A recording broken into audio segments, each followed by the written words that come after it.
and welcome to the Business Honors Executive Speaker Series. My name is Zach Cronky, and this is Victoria Ryan.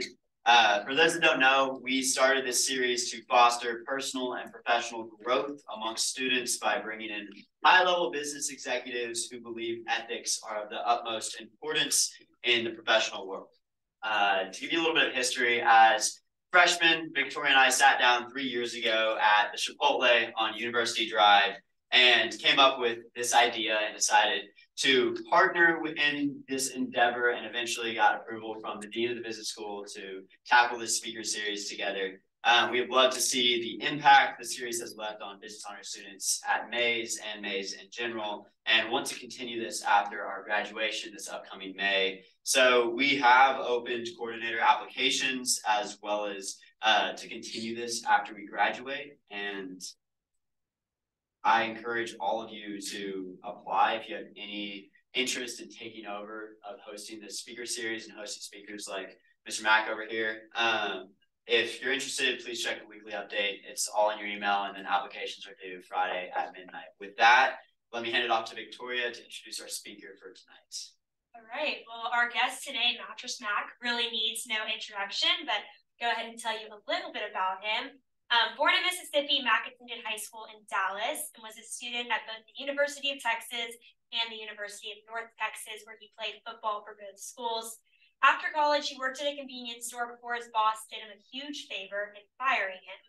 After he was fired, he began working at a furniture store in Dallas before he decided to move to Houston and open up his own furniture store with only $5,000 in his savings. Gallery Furniture has obviously become a staple across Houston with its famous Save You Money campaign. Outside of work, Mack is known across the country for his philanthropic efforts, including Hurricane Harvey relief, the Houston Rodeo scholarships, and COVID relief. He is also well known for his pro-Texas sports bets, particularly his $75 million win when the Astros won the World Series in 22. Please help me in welcoming Mattress Mack.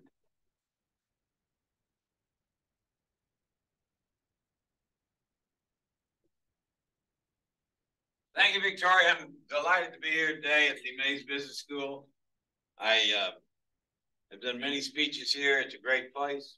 Always great to be at Texas A&M. In fact, it was fortuitous that I was going to speak today because I had to drop off my resume to become the head football coach at Texas A&M.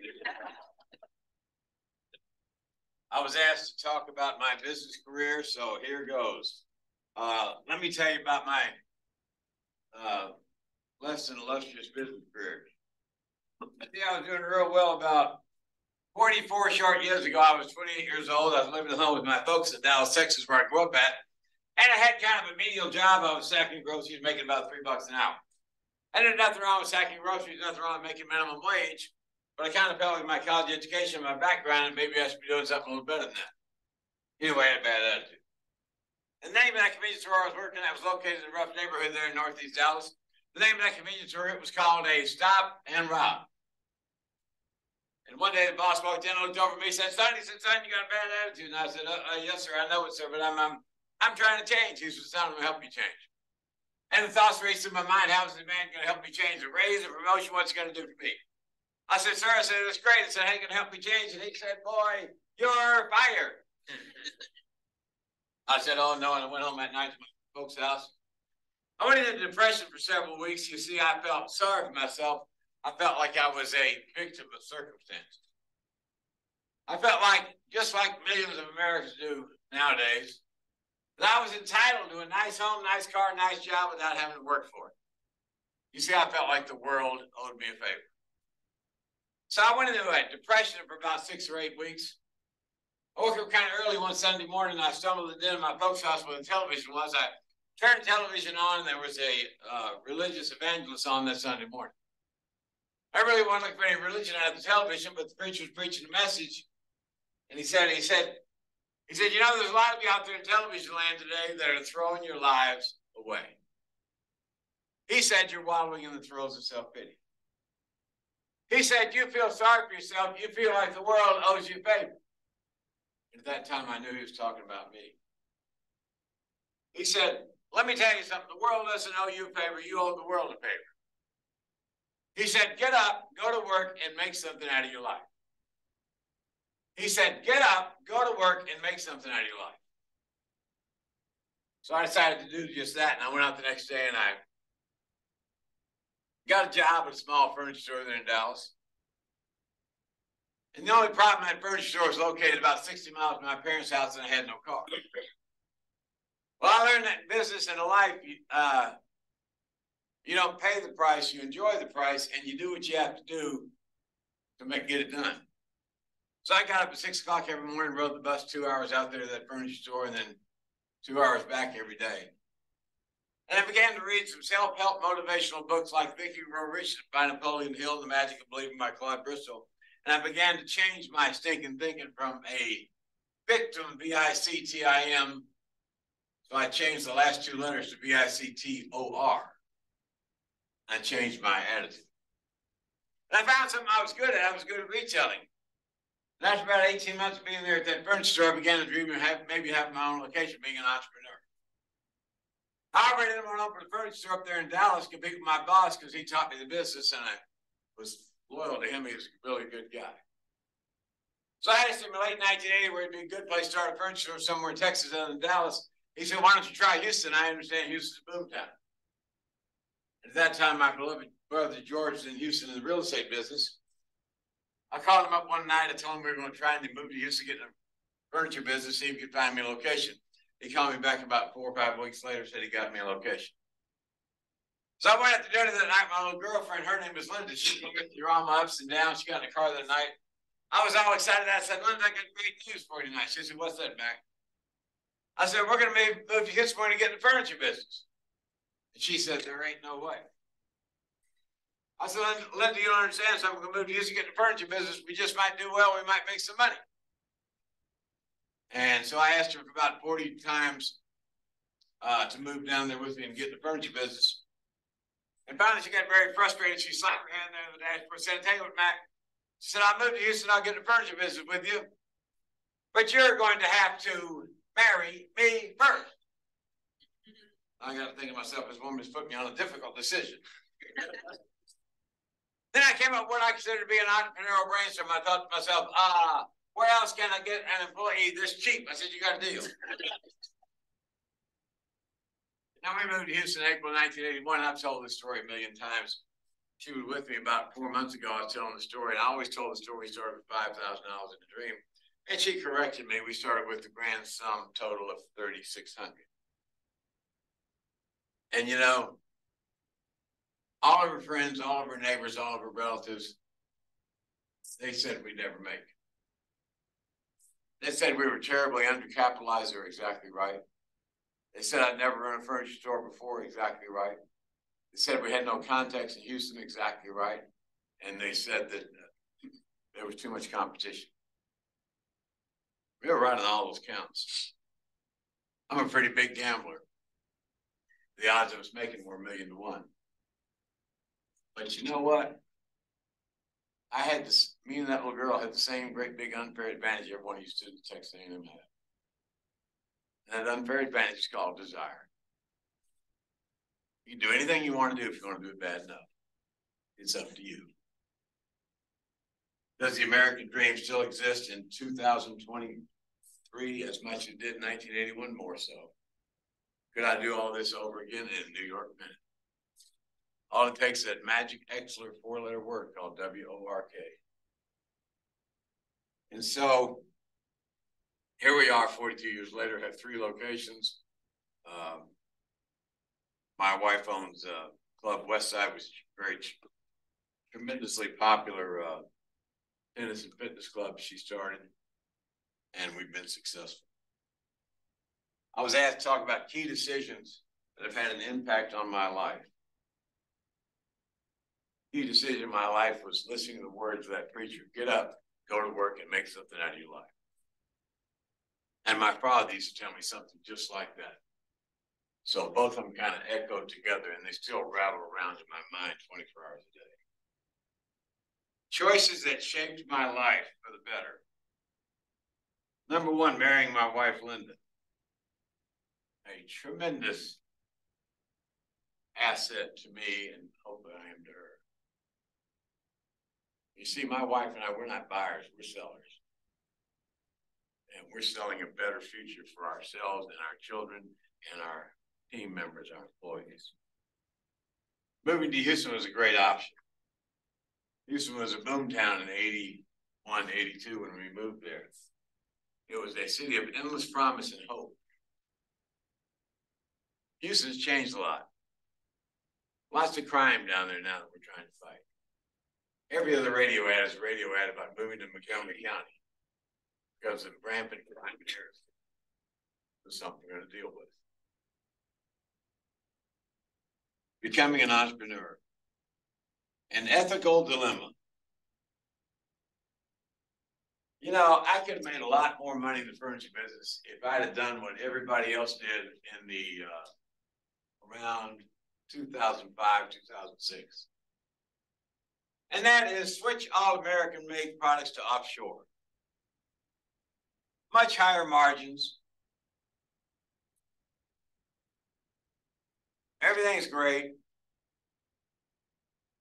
Only problem is you do that, put all these American workers out of business. And you end up with the oxycodone and fentanyl crisis. Sound familiar? I used to go to those furniture markets up there in North Carolina. It was the furniture capital of the world. They had these little towns that had 10,000 people working at those giant furniture factories. And it's been the lifeblood of the town and the economic engine that drove that town for 50 years. And now it's empty and boarded up. And all they have is oxycodone and fentanyl crisis. So I made an ethical decision. I was going to sell made in America product, not exclusively, but about 80%. Everything we can buy that's possible is made in America. And I still hold by that decision. Costs more to the customers, better quality. Most importantly, provides American people jobs. Even Joe Biden said in the State of the Union address, buy American products, support American jobs. That's what we do and done and will continue to do. We think it's important. We think jobs for Americans are important. That was an ethical dilemma. You want a comparison? I've been coming up here speaking for 30 years. I am absolutely blown away at how much this town has grown. Take away this university out of College Station, what do you have? That's what happened to those little places when they took those factories away. That's an ethical dilemma. These are my people. Where am I to go? That's the question. What's more important to me, money or my people?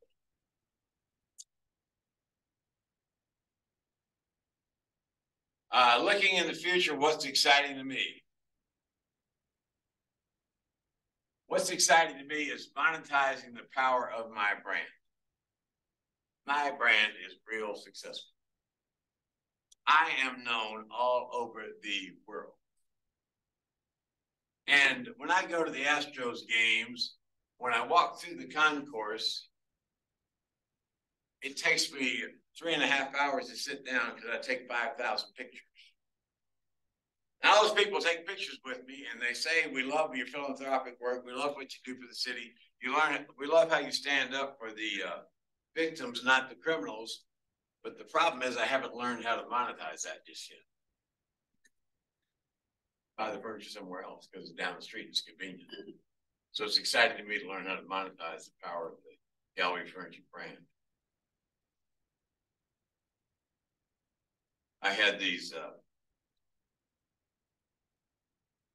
as I learned more about marketing shift, I had these 8- and 9-year-old brothers out there the other day wanting to take a picture with me. They knew exactly who I was, exactly all my antics. And I said, how do you boys know so much about me? TikTok. Okay.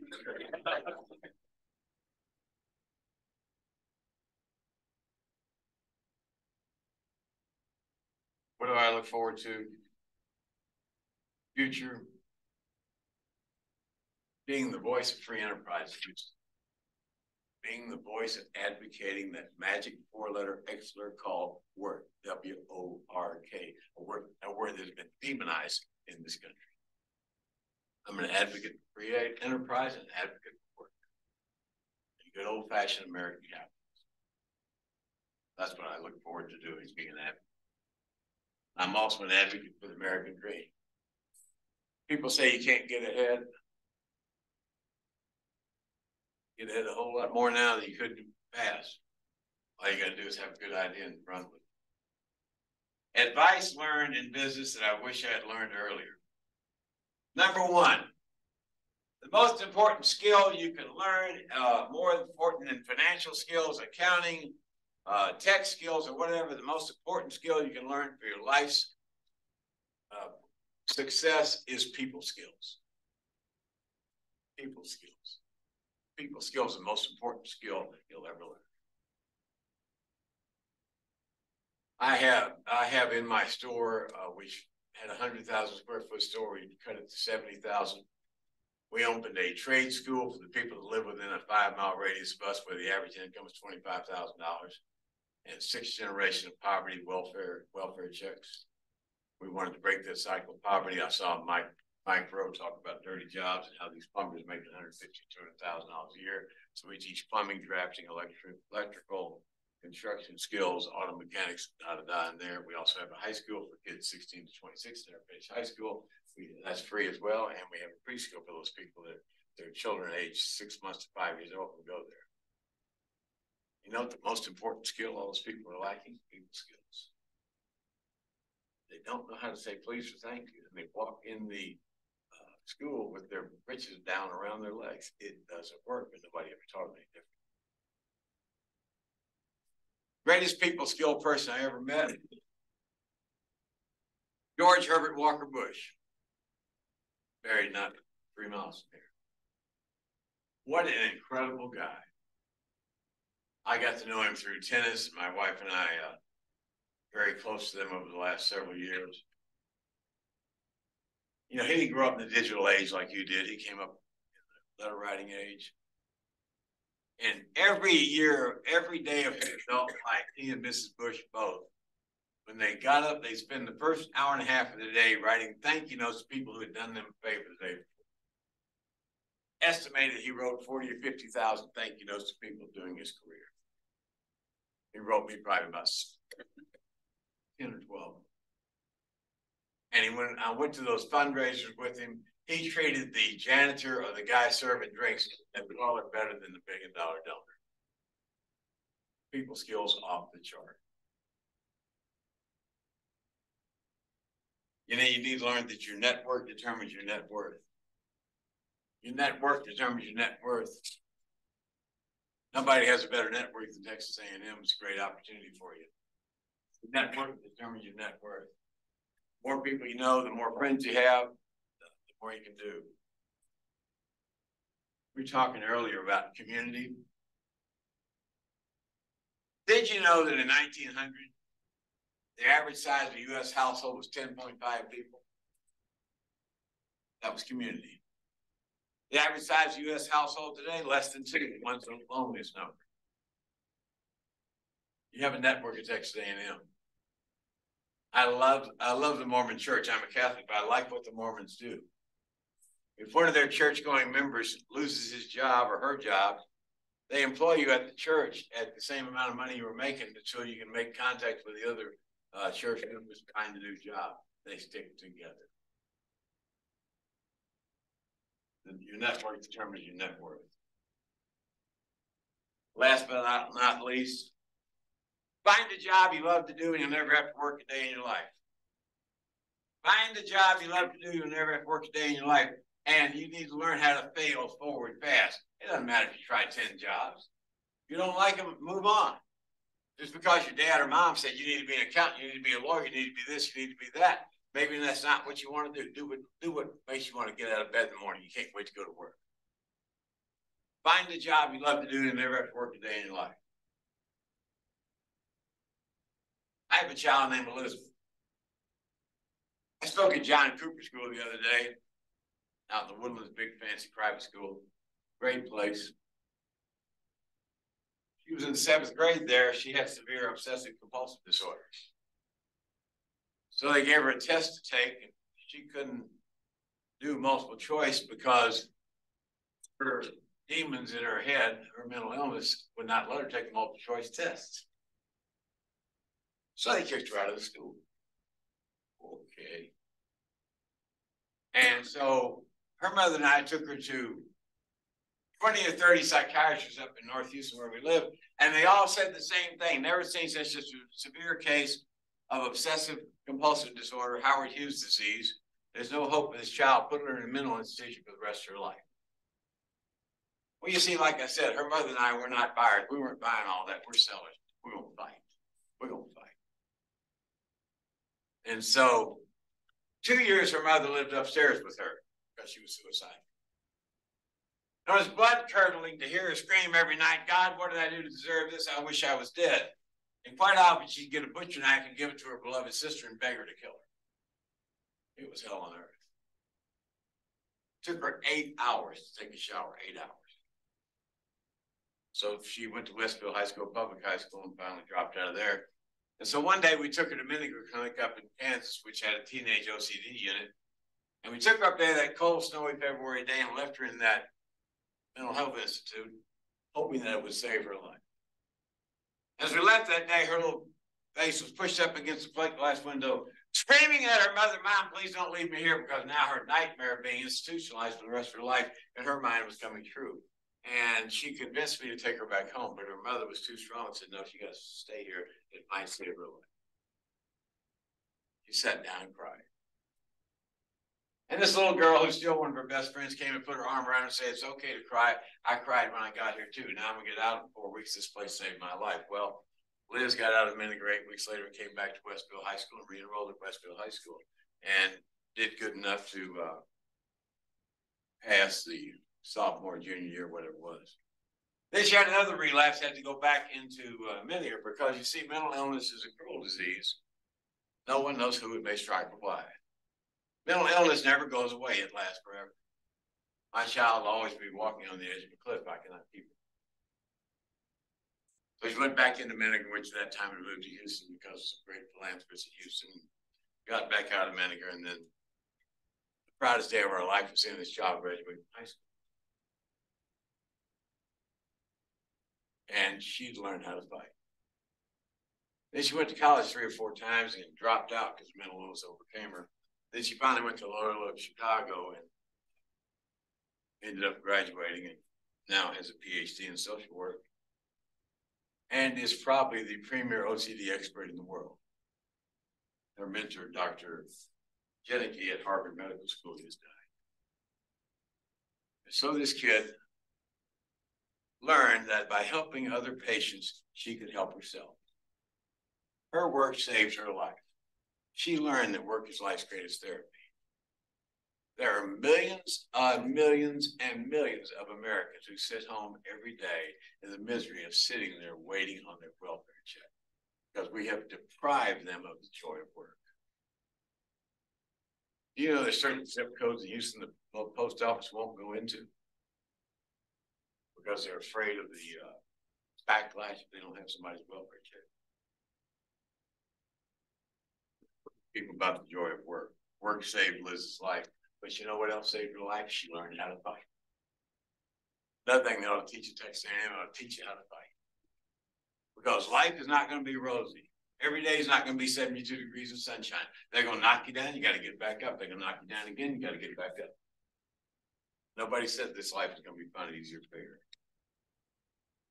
What skill did I gain in college that helped me succeed? That's a good question in the business world.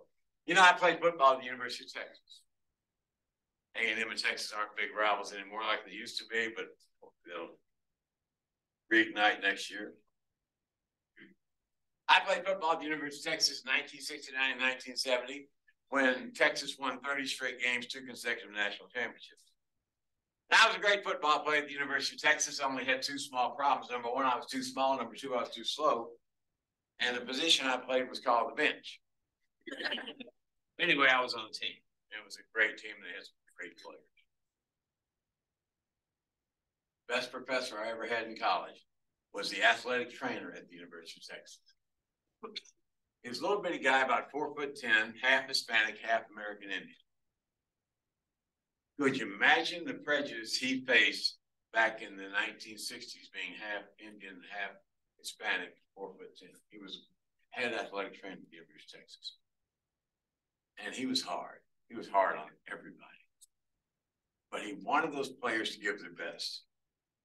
And he would always say when somebody wasn't doing their absolute best, "What are you saving it for, son?" And he would say, "Is that all you got?"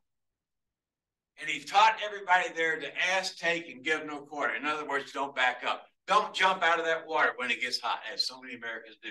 Water gets hot, they jump out. You know, the heroes in my life are these parents that come into that store with a 30-year-old severely autistic child, or a 40-year-old child with Down syndrome, or a 3 or 4-year-old child, or some people that are 20, 30, 40, 50 years old taking care of their elderly parents. Those are the heroes to me. They didn't outsource it. They took it on.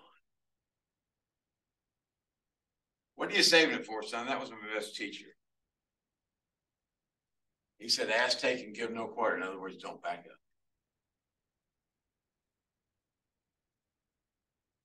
He taught me how to be a dog before that word became in vogue. Michael Jordan was a dog, so was Frank Medina. He taught me that a dog never whines, cries, or gives up. Skill I would like to see develop more in a college student. The most important skill in your life, resilience. Resilience. Like him or hate him, imagine your name is Donald J. Trump. I have a friend of mine, his name's Ronnie Jackson. Ronnie Jackson he paid his way through college down at Texas A&M, Texas A&M University, Galveston. He was an oil field hand. And he didn't have a scholarship, so whenever they had spring break, Christmas break, or whatever, he'd go work in the oil field to get money to pay his college tuition and his room and board. He graduated from college, and he wanted to be a doctor and a underwater diver in the Navy. So I found out that the Navy would pay his tuition to Texas A&M University Galveston Medical School. University of Texas Galveston Medical School. They'd pay his tuition. He still had to pay for his room and board and his living expenses. So he went to Texas A&M. He went to University of Texas Galveston Medical School, got his medical degree, worked his way all through there, and then became the White House doctor. He was a White House doctor 4 years under George Bush, 8 years under Barack Obama, 4 years under Donald Trump. Said he liked them all, said he cared for some politics better than the other, but they were all good people, great to him. And I asked him about Donald Trump. He said, I've never seen anything like it in my life. They beat on the guy all day long from every angle. He goes up there and sleeps 4 or 5 hours, gets up, pushes the reset button like it was the greatest day of his life. You got to admire the resilience. Any of those politicians, Joe Biden, all the rest of them, they are resilient people. Teach resiliency is what I teach. You know, Winston Churchill's greatest speech ever was University of Missouri. He was speaking to the entire college graduating class.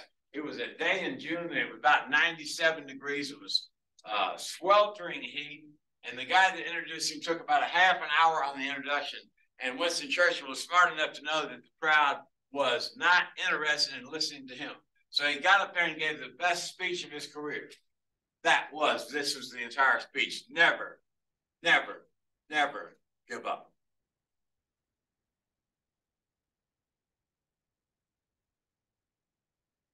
Teach that life is indeed a battle and a blessing every day. It's not going to change. Teach that life ain't fun, easy, or fair. Get used to it. God works in mysterious ways, doesn't he? Sometimes you lose a loved one or somebody close to you or somebody that you know. It's not fair. That's life. What does not destroy me only serves to make me stronger. I was walking through a hotel years ago, and a random sign on the hotel wall said, "Life offers you a second chance." It said, "Life offers you a second chance. It's called tomorrow. Suit up."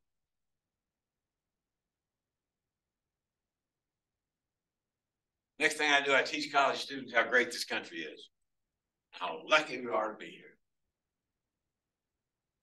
You don't understand unless you have a perception of being somewhere else. You don't understand unless you have a perception of being somewhere else. I got these kids from Mexico that work for me, lots of them. And in Mexico, they have no welfare. They have no unemployment. They have no government assistance. If you don't work, simple, you don't eat. And the same way in Nigeria, the same way all around the world. And we take all these things for granted in this country. We take them for granted. Have an appreciation for this country, an appreciation of how far you can go. And I would teach that work is life's greatest therapy. I became a millionaire in the racehorse business. The only problem is I started out as a billionaire, but that's another story. Anyway, I was looking at this woman to help me do some consulting and make these racehorses better. So I found the world's expert on animal husbandry. Her name is Temple Grandin. She's almost 80 years old. Temple Grandin is fully autistic, off the chart. Didn't speak a word until she was 5 years old. Temple was lucky. She had two parents who were both college professors in Boston, and they wouldn't give up on this little girl. She got to junior high, they made her go away to a boarding school. They forced her out of the house. She went to boarding school, and she was given the glamorous job of mucking out the horse stalls. And she fell in love with animals. And she made animal husbandry her life work. She did more for animal welfare than anybody in human history, and that goes back 800,000 years. Look her up on YouTube, Temple Grandin. Still fully autistic. I flew up to meet her at Fort Collins, Colorado, where she teaches at Colorado State. And it's a long way for me to fly, a long way to go. We're going to have this meeting about consulting. And I said, where do you want to meet at? She said, we'll meet at the Whataburger. I said, that's kind of strange. Okay. So I fly all the way up there. We meet at the Whataburger. We're talking for about 20 minutes. And she says, oh, I got to go. She walked right out. That's Temple. You got to love her. 80 years old, flies all over the world by herself, solving problems, helping people. World's greatest expert ever on autism. Never got married. Just a person who is incredible. Look her up. People didn't give up on herself. She keeps working at it. She makes the world a better place. I have another friend of mine. Her name is Yvonne Strait. She had a child born 60 years ago that was a perfectly normal child until she was 5 years old. Then she got meningitis and brain damage. And so same thing they told me and Linda about Liz, put her in a mental institution for the rest of her life. Yvonne said, no, I'm not going to do that. So she started the school for special needs kids in her backyard, where she lived in Houston. And she had 4 or 5 kids there. Then the school grew, and she started a school at a Methodist church there on Westheimer. That school was called Briarwood. And then when her child got 18 and aged out of Briarwood, she started Brookwood, which is a home for special needs adults in Brookshire, Texas. They have 99 citizens at Brookwood. They're not called customers or consumers or patients. They are citizens, and they're treated like that. And every citizen at Brookwood, even the paraplegics, have a full-time job. Because Yvonne has noticed over her 60 years of work how their self-esteem, when they come in there, is that they get a job they can do, self-esteem goes through the roof. And a lot of the people they have had Down syndrome or mental illnesses or whatever. Some are perfectly normal people like you or me, a business executive woman or man. Maybe they got in a severe automobile or motorcycle wreck, brain damage. And so during the pandemic, the people at Brookwood were not allowed to work, the 99 citizens. and they were going crazy. And so finally, one of the counselors got the idea, let them go outside and paint on the windows of the employees' cars with water paint, and we'll wash it off. So the citizens were thrilled to be able to go do some work. You know what the first one wrote on the first car windshield? Let me work. Work is a basic human instinct. So they had a big-time business executive last year getting severe motorcycle accident, brain damage. They brought him into Brookwood, and they all do these repetitive jobs where they get good at it. They tried him several different jobs. He rejected all of them. Finally, about a month later, he found a job he liked to do, got real good at it. Yvonne's still working every day. She's 95 years old. Sitting in her office one day at the end of a long hallway there at Brookwood, and one Friday afternoon, she sees this grown man running down the hallway with a piece of paper in his hand. And he's running full steam, and Yvonne's pretty alarmed about all this. The guy bursts in her office. He's waving a paper. She says, John, what's wrong? What's wrong? What's wrong? He says, Miss Straight, look what I got. Look what I got. Look what I got. He said, what'd you get, John? What'd you get? What'd you get? He said, I got a paycheck. I got a paycheck. I got a paycheck. I'm a real person now. Think about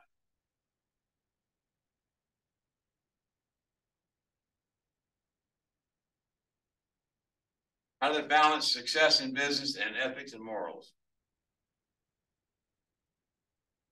Kind of simple. You know, one of these days, no matter how young you are, how old you are, all of us will stand in front of our Creator, whoever we believe our Creator to be. And at that time, our Creator will not ask you or me, how much money did we make? The Creator will not ask you or me, how many material possessions did we accumulate? Instead, the Creator will ask you or me, how much of a difference did you make? Did you make the world a better place? So if you live by that litmus test, it's pretty easy. Last couple things to say is I was asked problems or challenges in industry that May's business students could help solve. I guess some good ones on that. You know, the problem with success is it blinds you to future success.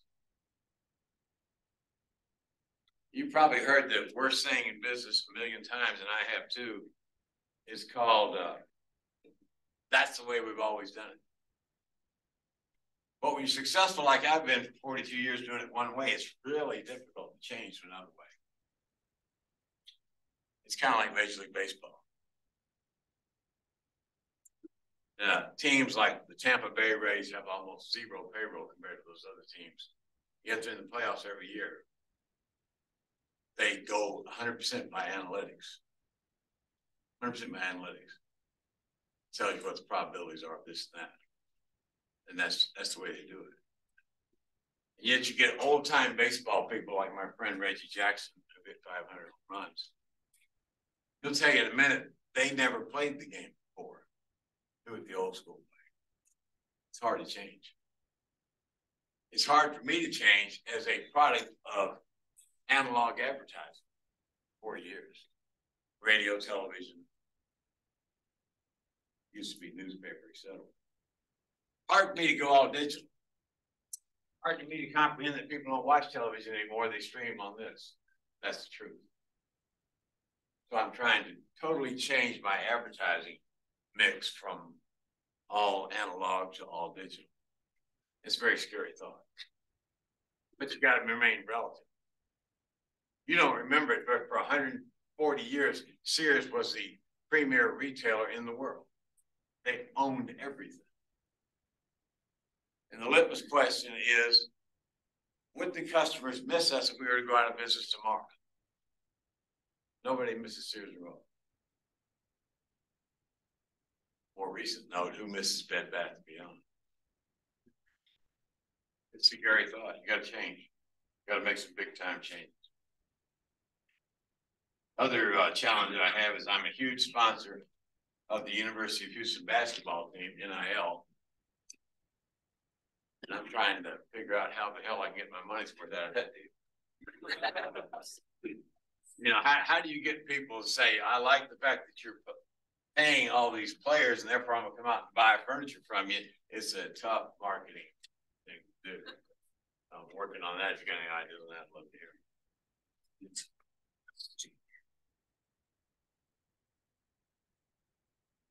So my final challenge is this.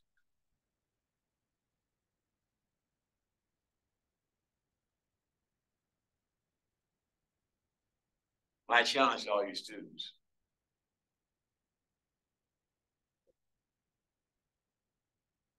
You may or may not know who George Foreman is. He's a guy from Marshall, Texas. He was heavyweight champion of the world. Heavyweight champion of the world for 3 or 4 years, and he dropped out, became a preacher, then came back, became heavyweight champion of the world again, made a couple $100 million off this hamburger grill he was marketing and sold the company. Great guy, tremendous guy. He was on the radio the other day in Houston. And the guy interviewing him said, how did you provide for your children? What was the most important thing you provided for your children? He said, you know, I tried my best I have 12 children. I tried my best to provide my children with the best educational opportunities I could give them. He said, I tried my best to provide my children with morals and virtues and values. He said, you know, but the one thing I couldn't teach my children was how to be hungry. How to be hungry. Hungry means get up earlier, stay later, work harder. Steve Jobs says stay hungry, stay humble. Find a way to be hungry and find a job you love to do. You'll never have to work a day in your life, and more importantly, you'll make the world a better place. Thank you.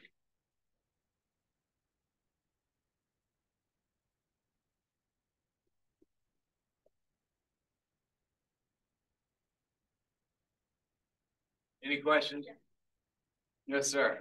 What are your thoughts on balancing working super hard at your job and pursuing it really well, but also spending time with your family and developing a personal life? You know, I've got 3 great kids and great grandkids, and they kind of understand that I work a lot, but I want to work a lot to be able to provide for them and also provide for the people that work for me and the entire Houston community. So they kind of get it, the fact that my life is not a lot of time spent at home, but a lot of time spent in doing different things to make Houston better. And that's just who I am. And they also know that I fully get the fact that work is life's greatest therapy. And the people come in there all the time on Sunday night at 8 o'clock, and I'm up there selling furniture behind the counter. And they say, when are you going to retire? And I say, well, I'm going to die right here, and I'm going to die happy. But, you know. Any other questions? Go ahead. You've done a lot. You know, you have all these locations. Your wife owns a tennis club. Really what I'm asking is what motivates you to keep going and keep on doing all this stuff with your philanthropy as well? You know, what motivates me to keep on going is seeing those kids come in to work for me. They've been in jail. They've been in penitentiary. They've have all sorts of problems. And their eyes are darting around like this because they're scared to death. And then we get them in there and they start working. And then they make 3 or 4 friends there. And we feed everybody breakfast, lunch, and dinner, and another snack after dinner. And we have one rule in our restaurant: no cell phones, no iPads. You got to actually sit down and talk to the other people. So they come in there, and pretty soon they make 3 or 4 friends around the table, and they get a community which they had none before. And then when their car breaks down, rather than calling in and saying, I'm not going to make it, they find a way to get to work. They don't want to disappoint the guy next to them who's counting on them. And then we have a problem at the dinner table, somebody there has had that problem before and can help them solve it. And then all of a sudden they're proud of themselves. And then 6 months later, 6 months later, they're doing better. Then 5 years later, they got a car, they got a home, they've got a life. And it's all because they joined that community and people show them what to do rather than being out there in a community that values nothing. Yes, sir. Back to moving to Houston, taking a chance, opening your own furniture store, and escalating that business. What was your big break? Like, what was a moment that you were like, "This is gonna happen. This is happening. This is gonna be successful"? Big break was making payroll every week. So, the first 6 years we had making payroll every week, and the big break is the fact that Mark Twain said 95% of life is showing up. And you know what the best ability is? Availability. My wife and I were there and available to work. I guess the biggest break was we invented same-day delivery in the furniture. And we did that the first week. We were there because we had so little money we couldn't afford to have a customer cancel and give them their money back. We'd go broke. So I'd sell the furniture. My wife and another guy, we had a little red pickup truck. We loaded on the truck. They'd follow them home and deliver the furniture. We invented same-day delivery in the furniture. And that has been our greatest asset ever since. Yes, sir. Given to Houston with $3,600, how do you overcome that fear of losing it all? I have no fear. No fear. You know how much money I lost to Houston Astros this year when they did $90 million. You got to be like a goldfish. You got to think the next. You can't worry about what happened yesterday. Worry about what's going to happen tomorrow. Next. You got to have a short memory. I have no fear. I came in this world with nothing, probably go out with nothing. That's life. Next. So, you do a lot of work, but, do you have any free time to, focus on studying your hobbies? What do you like to do? What do I like to do? I like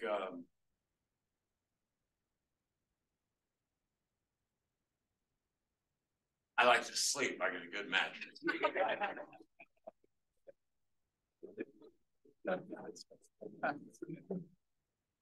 Other than that, my hobby's going to work, being with my people, my customers. I saw Donald Trump last night. I didn't see him, but I saw him talk.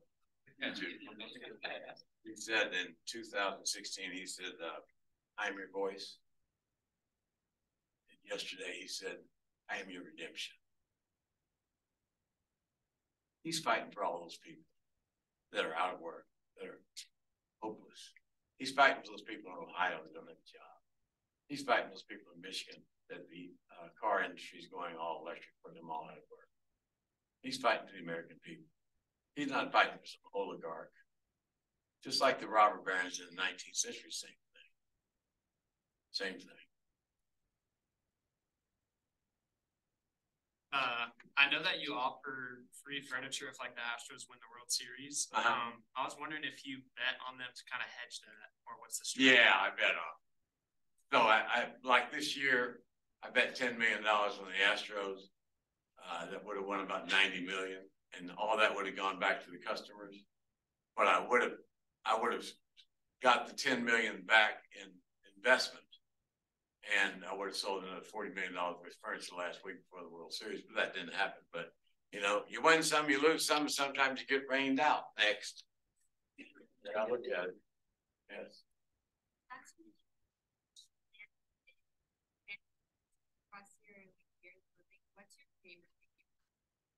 But I learned philanthropy from my father.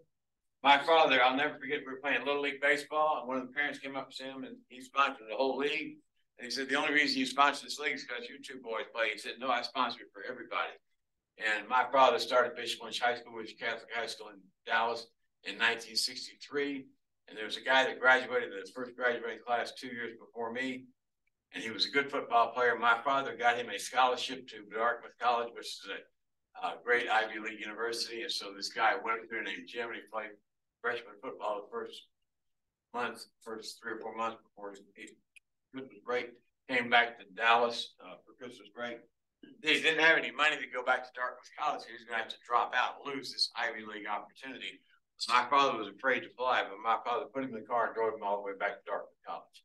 Jim Reagan went on to become the second in command of the Royal Bank of Canada, and he tells that story about my father helping him all the time. That was how I learned philanthropy, and my favorite philanthropy. Good question. Probably the work we've done on mental illness with Liz, and it saved her life, and now she is an advocate for people with mental illness, and she's helping save other people's lives. She has her own clinic where they do inpatient OCD treatment. So that's my favorite thing. My family has a long history of mental illness, so it came pretty natural for us to get involved in that. Yes, ma'am. Yes, sir. How did you initially get into sports betting? Would you recommend people of our generation to gamble responsibly? Gamble responsibly is an oxymoron, like frankly. It's an oxymoron. If you like it, do it. My wife said I have a gambling problem. Actually, it's a promoting problem. It helped us sell a lot of furniture, and it's tough to beat them. I won some, I've lost some, probably still negative on it. The temptation was this year, the Astros were they weren't doing very well. Temptation was not to buy any insurance, just bite that $90 million myself. But at the end, halfway through the season, the odds on were so high, it made sense to buy the insurance. So you buy the insurance through legal bookmakers and then just sweat it out. When they came back to Houston, they were 70% favored to make the World Series, but it didn't work out.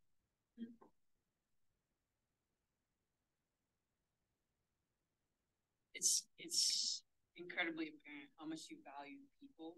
Where do you think that you learned that from? From my parents. My parents would never have thought of going on a vacation without us 6 kids in 1,000 years. Their whole life revolved around us kids and the church and the community and the family, and that was it. That was it. Everything was outward bound. How do we help these people? And my father gave money away, but he didn't have to give. And he died broke and he died happy. A great example. It's said we don't live in the past, but the past lives in us. And so he lives in me and my mother and my beloved brother who's gone. So that's who I am. You're going to start a career in entrepreneurship again today. Which city in American State? That's a good question. See, I got lucky and picked Houston. Heard last night that Florida had better opportunities now for entrepreneurs in Texas because Texas is slowly turning blue. But I think Texas is still a great place. We're going to turn Houston around. Houston has a major crime problem. Every big city in the country has a major crime problem. Sooner or later, they got to get the fact that when these people commit these heinous crimes with a weapon, they keep them in jail. And so we're working on that, working very hard on becoming old school. I get people all the time that are in the oil and gas business that move back to Houston from Singapore. Singapore is one of the strictest places in the world on crime. And I ask them, would you rather live in Houston or Singapore? Every one of them says Singapore. Why? I can walk anywhere at midnight, 2 o'clock in the morning. Nobody's going to do anything to me. Absolutely safe. The #1 job of the county, city, state government, keep the citizens safe. We're not doing a very good job of that right now. And I'm a squeaky wheel for that. Because I see all those parents that are in Crime Stoppers that will never get over their child being shot. Nor ever should be. Yes, sir. Who was your first big break in the furniture business where you started to get confident? I'm still not confident. I'm hungry and scared to death every day. That's why I go to work. My big break was having a tremendous fear of failure. I knew when I left Dallas, and those people said, "Oh, he'll be back in 6 months. You ain't gonna make it." I was gonna die trying. My biggest break was probably starting television advertising way back in the early 1980s. And it was so powerful. You could do an ad and the people would come out the next day. That's how powerful it was. That's why it's so hard for myself to wean myself off it. It's like heroin. Once you get it in your blood, it's hard to get off it. But now those days are gone. Yes, sir. So if an actor would play you and it would be about your life, what would you want it to be? Somebody better looking than me, that's all. Everybody knows you as Mattress Mack, right? So what made you like adopt that persona? Because you were able to get like basically free publicity after you like. Well, I was going broke, you know. I was going broke, didn't have any money to advertise, and I read this story about this guy in West Texas, in this little West Texas town. He had a tire store. He was going broke. He didn't have money to advertise. So he started wearing a tire around himself everywhere he went. He'd go to the PTA meeting, go to church, he'd go to the Little League games, everywhere he went, he wore the tire. Became known as the tire man. You know, he got rich selling tires. I figured I'd name myself Mattress Mack because there is money in the mattress. That's what I did. Thank you. Yes, sir. You mentioned that if you should fail fast, fail often. Throughout your career in the furniture industry and even in your life, what do you feel is like one of the greatest things you've learned from fail? You know, I'll never forget that our warehouse burned down on May 26, 2009. It was an arson fire. Took about 30 minutes to burn up $10 million worth of inventory. We were basically out of business. It was on a Thursday night before Memorial Day, one of the biggest weekends of the year. And we'd already loaded the delivery trucks for the next day so that we were able to move the trucks out. They didn't get damaged. And at the building burned down at 10 o'clock. By midnight, I was on the phone to our suppliers all across Texas, Mississippi, and other places, calling them to bring truckloads of furniture to us the next day. I had no idea where I was going to put it. Well, we weren't going to go out of business. I wasn't going to claim the insurance. I was going to claim the insurance to build back the building, but I had to keep the employees employed. So we had a new store. We'd opened at Post Oak in Westheimer 2 months before. So all that furniture started coming in. I had 4 speeches that day I was going to make, and all 4 of them called me that morning to say, cancel the speeches. You cancel these speeches. Of course, I said, no, I'll make them all. The last speech I made was graduation at Westbury Christian High School that night. And that day, this banker friend of mine called me, said, I got a furniture warehouse, got cantilevered rack, it's got lift trucks, got everything you need. You can move in it right now, don't pay us a dime.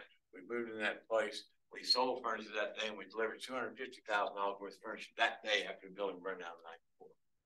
Because I never give up, and my little wife wasn't going to give up. She got no backup in her.